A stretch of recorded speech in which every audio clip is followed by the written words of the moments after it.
My name is Elizabeth Hoff. I'm a third year student at Northeastern studying urban landscape architecture. My name is Rishti Goel. I'm also studying at Northeastern. I'm in the architecture program and I'm going into my second year. And we work for What's In as research assistants.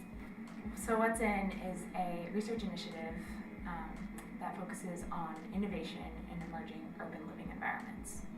So it's socially engaging, focusing on housing, social spaces, public policy, infrastructure, and really issues that reflect contemporary urban living.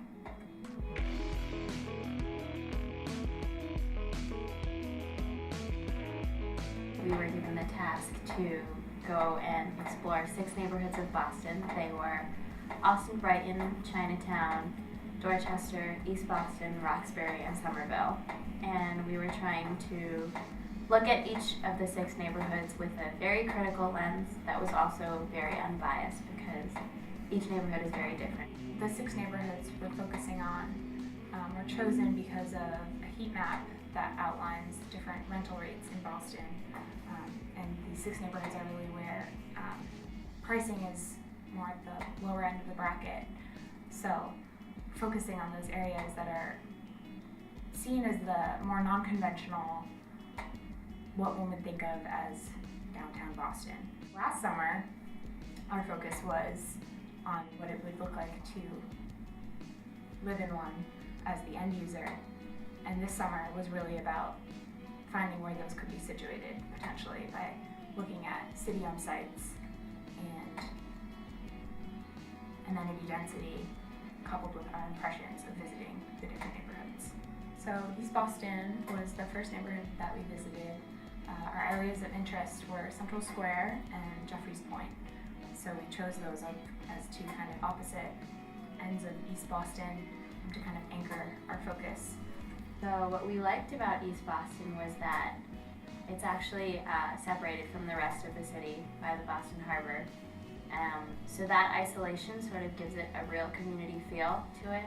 It's very welcoming. People would always welcome us with open arms and talk to us freely on the streets, and we really liked that. Very pedestrian friendly. Yeah. One big thing that we got from our interviews was that it's really hard to get back home if you're out past 12:30, or if really it can become an inconvenience to only be able to rely on one way if you don't have a car. So the 2 areas in Austin Brighton that we focused on were Packard's Corner and Harvard Avenue and kind of what's known as Austin Village. And then in Brighton, we were near the Chestnut Hill area. And while we found that those 2 neighborhoods are often coupled together and spoken about as one, there was definitely a different feel in terms of age and liveliness and just really the feeling. I mean, Austin is much more active and vibrant and younger, which was great. We really liked it. And then Brighton was kind of a more quiet, more diverse, family-like residential area that was certainly lacking in more everyday convenience. And that would be our only concern with Austin Brighton, was that the B-line wasn't very reliable. You don't really know how long your trip is going to take you. It can take you anywhere from like half an hour to over an hour. See on a map, there's lots of parks and lots of open space, but it's not really as accessible or maintained, welcoming as residents would hope. Next, we visited Chinatown. What we loved about Chinatown was that it is so accessible. It is, you can hop on the red, orange, green, any of those lines and get to Chinatown very easily. It's like located right in the center of downtown, but at the same time what we loved about that was even though it's in the center, in the heart of Boston, it has a very strong community feel to it. Maybe just because you see people speaking in their native language on the streets, but that was really nice to see. The areas of interest in Chinatown were the Leather District and then actually over the Mass Pike, which is the blurred line of the barrier edge of Chinatown. Chinatown was lacking in cleanliness, and we didn't really feel like it had a very residential vibe because such tall buildings, kind of dark, just wasn't as inviting in a comfortable sort of fashion. Might be too developed to be considered a residential area. So Dorchester, while it was the largest neighborhood that we focused on was interesting in how densely residential it was. So we had a hard time picking areas based off of amenities and convenience, and we ended up with one area of interest, Savin Hill, what's known as Savin Hill, right off the red line, close to the coast, and that really became where we focused. Yeah, so what we liked about Dorchester was that it had a very residential feel to it. There were kids around the beach that we went to, there was a park, there was a lot of open space. Very lively. Yes. But once you venture out from that area, it really starts to become kind of quiet and isolated feeling, and you don't really have a sense of direction necessarily. So our two areas of interest for the neighborhood of Roxbury were Upham's Corner, located right off the Fairmount line, and Dudley Square, which is a big bus hub station. So right off the bat, our two areas were very accessible by the MBTA. So that was definitely a strength to get to those areas, but we did find that the walk between the two was definitely not the most inviting. is with Roxbury is that you actually do have to venture out from those areas to find the potential sites that we found. And then what we were saying was that there's a lot of potential in Roxbury, but you have to go out and find it yourself.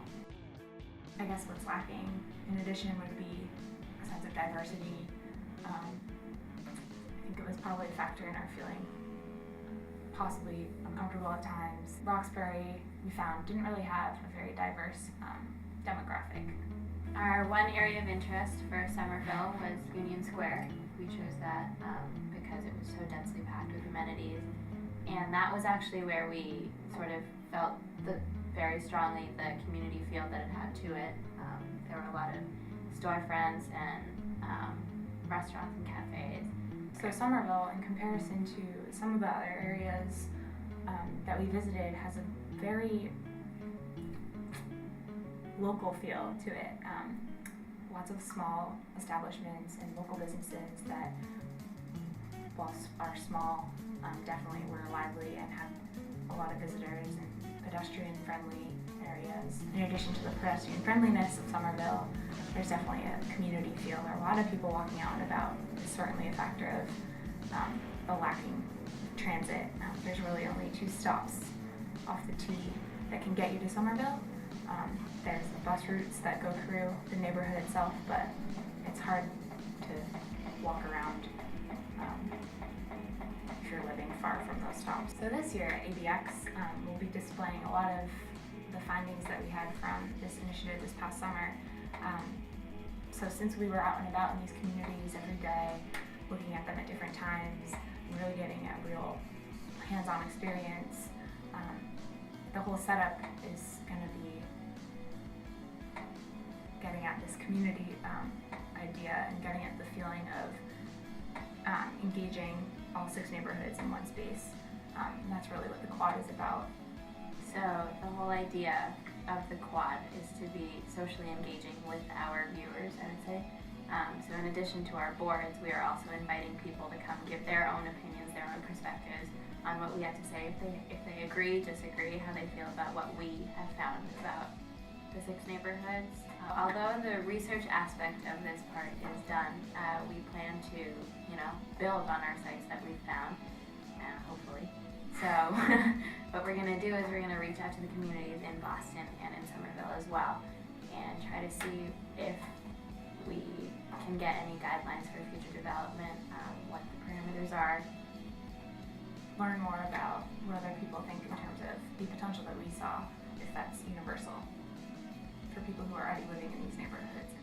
What we're doing now is we want to take the data that we've collected and really figure out a way to show it, to engage developers in addition to the neighborhoods themselves, furthering that idea of highlighting these communities, showing the potential, and really taking a basic outline of the conditions there, so that others can better understand what we gathered from our research.